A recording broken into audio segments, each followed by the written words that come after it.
अस्सलाम वालेकुम। आजकल बहुत सारे माँओं के ये सवाल आ रहे हैं कि बच्चों का इम्यून सिस्टम क्यों कमज़ोर हो रहा है? क्या वजह है कि बच्चों का जो मुदाफ़ियाती निज़ाम है, वो बिल्कुल चूज़े की तरह हो गया है। किसी भी चीज़ को, किसी भी वायरस को फ़ौरन एक्सेप्ट करने की बजाय फ़ौरन बच्चे बीमार पड़ जाते हैं और हर 1 से 2 हफ़्ते के बाद बच्चा ठीक रहता है, लेकिन 1 से 2 हफ़्ते के बाद ही बच्चे को मुझे डॉक्टर के पास लेके जाना पड़ता है।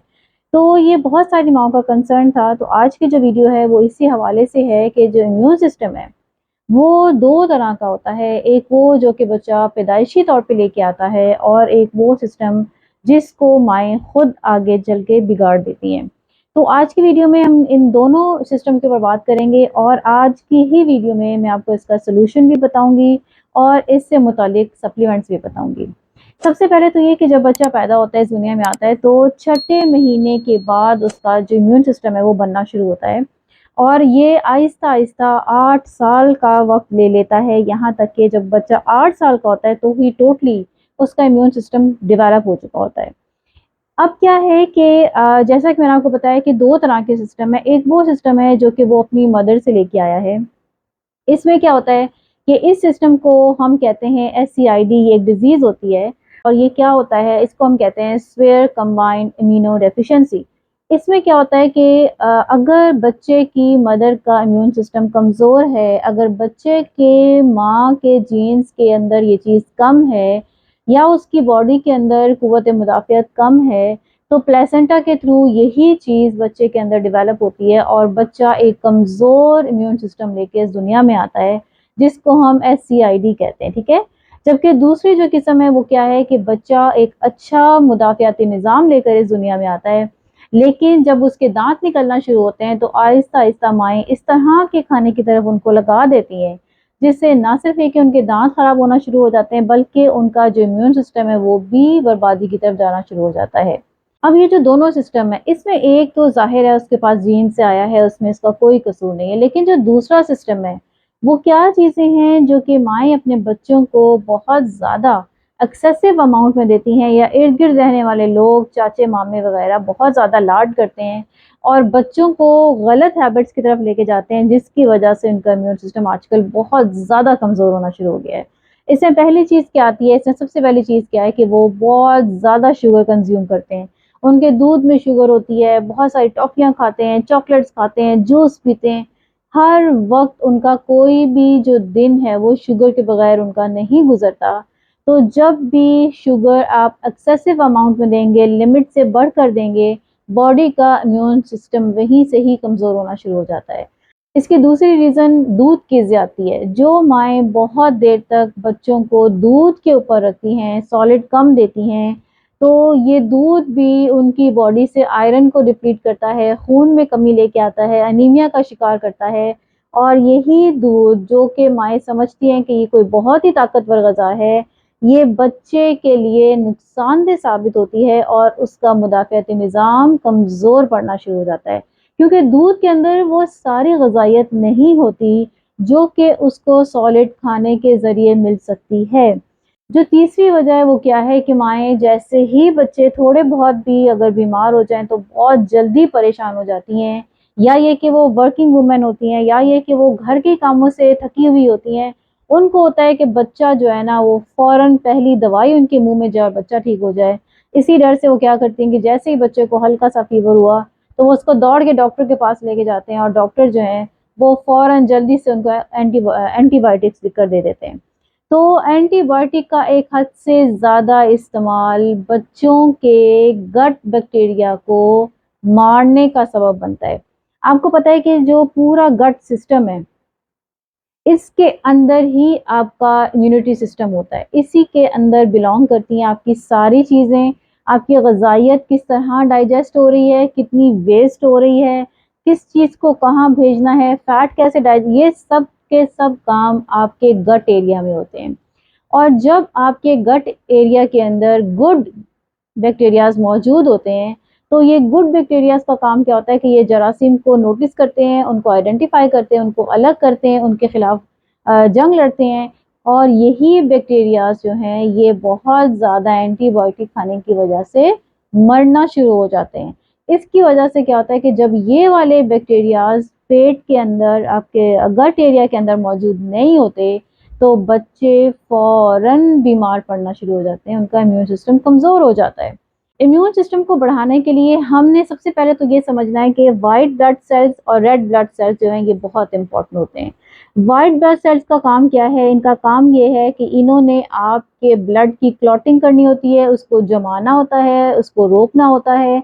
और इसने क्या करना होता है, वाइट ब्लड सेल ने, ये क्या करता है कि जैसे ही बाहर से कोई जरासीम आता है ये उसको नोटिस कर लेता है और फौरन एक ख़ास किस्म की प्रोटीन बनाना शुरू कर देता है जिसका नाम एंटीबॉडीज़ है। तो ये एंटीबॉडीज़ जो हैं ये खुद ब खुद उस जरासीम के ख़िलाफ़ लड़ाई करती हैं, जंग करती हैं, और इंसान का जब इम्यून सिस्टम मज़बूत होता है तो यही एंटीबॉडीज़ उसको उस वायरस से निजात दिला देती हैं।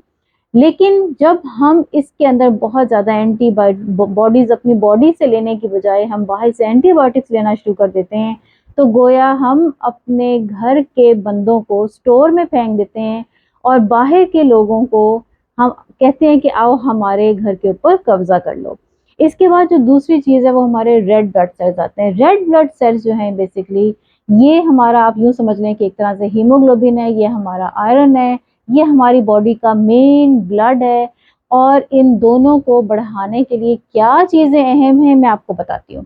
सबसे पहले हमारे वाइट ब्लड सेल्स आते हैं। वाइट ब्लड सेल्स को बढ़ाने के लिए खुराक में आप पपाया शामिल कर लें, कीवी शामिल कर लें, जो भी बेरीज़ की फैमिली आती है, स्ट्रॉबेरी, क्रैनबेरी वगैरह वगैरह, जितनी भी बेरीज़ हैं ये सारी की सारी बहुत अच्छी हैं आपके वाइट ब्लड सेल्स के लिए। इसी तरह आपका अमरूद बहुत अच्छा है। और एंड पे आप जानते ही हैं कि सिट्रस फ्रूट जो हैं वो भी आपके वाइट ब्लड सेल्स को बढ़ाने के लिए बहुत अहम किरदार अदा करते हैं। जो दूसरी चीज़ है वो आपके रेड ब्लड सेल्स हैं। रेड ब्लड सेल्स सिर्फ 3 चीज़ों से आपके बढ़ेंगे।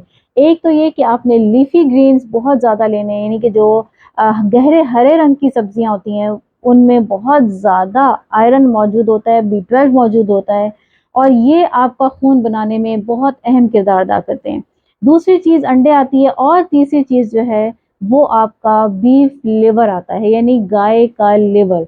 ये आपके खून को 1 महीने के अंदर, यानी कि अगर आपका HB जो है ये बड़ों के लिए भी उतना ही फ़ायदेमंद है जितना बच्चों के लिए है, ये आपका 1 महीने के अंदर 1 से 1.5 HB रेज़ कर सकता है। तो ये 2 चीज़ें हो गई, आपका व्हाइट ब्लड सेल हो गया, आपका रेड ब्लड सेल हो गया। इसके लिए कौन-सी खुराक लेनी है ये बात भी हो गई। इसके बाद हम आते हैं आपके गट के ऊपर कि अपने गट को हेल्दी रखने के लिए आपने प्रोबायोटिक्स का इस्तेमाल करना है, और सबसे बेहतरीन प्रोबायोटिक्स क्या है? दही। बच्चे को रोज़ाना 1 प्याली दही की लाज़मी दें ताकि उसका जो गट एरिया है वो मज़बूत हो, उसके अंदर हेल्दी ग्रोथ हो, हेल्दी बैक्टीरियाज़ की, गुड बैक्टीरियाज़ की, जिनकी ज़रूरत है कि वो हमारे बेबी के इम्यून सिस्टम को मज़बूत कर सकें। इन चीज़ों को अगर हम एक साइड पे रखें तो 2 और बहुत अहम चीज़ें आती हैं। इनमें सबसे पहली चीज़ क्या है? अच्छी नींद, गुड क्वालिटी ऑफ स्लीप। आपकी नींद की क्वालिटी बच्चे को अच्छी दें। जब वो सो जाए तो उसको एक ऐसा माहौल दें जो कि वो चाहता है, वहाँ पे बहुत ज़्यादा शोर ना करें, बाकी बच्चों को उस कमरे में ना लेकर आएँ। उसको एक अच्छी नींद पूरी करने दें, क्योंकि अच्छी नींद भी बच्चे के इम्यून सिस्टम को मजबूत करने में बहुत अहम किरदार अदा करती है। इसके बाद जो दूसरी चीज़ है वो हमारे हेल्दी फैट्स आते हैं। बच्चे को आप पराठा बना के दें, कुछ भी जो भी चीज़ बना के दें, आप कोशिश करें कि उसमें देसी घी का ज़्यादा इस्तेमाल करें, ऑलिव ऑयल दें, उसके अंदर मक्खन का ज़्यादा इस्तेमाल करें। बच्चों के लिए हेल्दी फैट्स बहुत इम्पॉर्टेंट है। इससे ना सिर्फ ये कि उनका इम्यून सिस्टम मजबूत होता है, बल्कि इन हेल्दी फैट्स की वजह से उसका ब्रेन जो है वो भी स्ट्रॉन्ग होता है, शार्प होता है, उसकी याददाश्त तेज़ होती है, क्योंकि इसके अंदर ओमेगा 3 फैटी एसिड्स जो हैं ये मौजूद होते हैं। अब हम आते हैं अपने सप्लीमेंट्स के ऊपर, और सप्लीमेंट्स में आप अच्छी तरह जानते हैं कि सबसे पहले तो हमारा आयरन का सप्लीमेंट आता है, जो कि हमारे जो बच्चे पीले हो जाते हैं उनके लिए बहुत इंपॉर्टेंट है, उनको देना बहुत ज़रूरी है। और दूसरा क्या सप्लीमेंट आता है? ये हमारे पास विटामिन डी है। लेकिन विटामिन डी कभी भी आप अकेले फॉर्म में ना दें, हमेशा ये कैल्शियम, विटामिन डी और विटामिन K2 के साथ दें। ये तीनों चीज़ें मिलके ही बच्चे का ना सिर्फ ये कि उसके इम्यून सिस्टम को मजबूत करती हैं, बल्कि उसकी हड्डियों को मजबूत करती हैं और उसका अच्छा कद बढ़ाने में उसकी मदद करती हैं। इसके बाद जो तीसरा सप्लीमेंट आता है वो हमारे पास कोलेस्ट्रॉम है। कोलेस्ट्रम को आप उर्दू में या पंजाबी में मेरा ख्याल है बॉली कहते हैं। जो डिलीवरी के बाद गाय का पहला दूध आता है, उस दूध को जो है हम बॉली कहते हैं, और उसको खुश्क पाउडर में कोलेस्ट्रम की सूरत में कैप्सूल्स के अंदर डाल के या चम्मच के साथ वैसे ही उस पाउडर को बच्चों को दूध में शामिल करके देना या किसी भी चीज़ के अंदर शामिल करके देना बहुत इम्पोर्टेंट है। इसकी वजह से ना सिर्फ बच्चे का जो मुदाफ़ियाती निज़ाम है वो मजबूत होता है, बल्कि आप ये देखें कि कुदरत ने जब गाय का बच्चा दुनिया में आता है तो उसको खड़ा करने के लिए, जो कि दिनों में खड़ा हो जाता है, वो क्यों होता है? इस दूध की वजह से होता है। तो इसके अंदर जितनी ताकत कुदरत ने रखी है दुनिया में और किसी चीज़ के अंदर इतनी ताकत नहीं है। अब पाकिस्तान में भी ये सप्लीमेंट जो हैं ये आराम से अवेलेबल हैं, इसका पाउडर भी अवेलेबल है। आप इसको आराम से कहीं से भी ख़रीद सकते हैं और अपने बच्चों को दे सकते हैं। अपने बच्चों की अपनी सेहत का बहुत ख्याल रखा करें। इससे पहले कि देर हो जाए, डॉक्टरों के पीछे इंतज़ार में लंबी लाइनों में खड़ा होना पड़े, उनकी लंबे-लंबे टेस्ट करवाने पड़ें, लंबी-लंबी फ़ीसें देनी पड़ें, बेहतर है कि आप अपनी सेहत को पहले ही सिक्योर कर लें। सेहत के हवाले से आपको कोई भी मसला हो, कोई भी सवाल पूछना हो तो मेरा नंबर नीचे बॉक्स में चल रहा है, आप वहाँ से मुझसे रब्ता कर सकते हैं। लाइक, शेयर, सब्सक्राइब करना मत भूलिएगा। नए टॉपिक के साथ अगली वीडियो में फिर से हाज़िर होती हूँ। Thanks for watching.